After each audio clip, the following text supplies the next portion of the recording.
సినిమాలకు పిల్లల్ని బానిస కాకుండా లేదా సినిమాల్లో వచ్చేదంతా కూడా అది కేవలం డ్రామాటిక్ రా, దాని వెనకాలంతా కూడా కట్సే ఉంటాయిరా, నిజం కాదురా అని చెప్పాల్సిన బాధ్యత తల్లిదండ్రులు. కానీ సినిమా హీరోలనే దేవుళ్ళుగా భావిస్తూ సినిమాలే నిజ జీవితం అని భావిస్తున్నటువంటి యువతరం పెడతోవ పడతా ఉంటే పట్టించుకోని తనంతో లేదా వాళ్ళకేదో వసతులు వనరులు సమకూర్చేటటువంటి బాధ్యత మనదన్నటువంటి కోణంలో జనం తిరుగుతా రాత్రి పగలు కష్టపడతా ఉంటే ఆ బిడ్డలు ఎలా మారిపోతారనడానికి సజీవం అనేటువంటి సాక్ష్యం.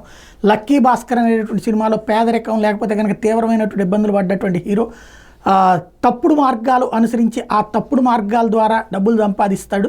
వాస్తవంగా చిట్ట చివరిలో మారిపోయేసి మంచోడిగా మారిపోయే ముందు కూడా కోట్లు సంపాదించుకుంటాడు. అంటే అక్కడ చెడు నుంచి మంచి వైపుకి వెళ్ళాడు, కానీ చెడుగు అలానే శిక్ష పడలేదు.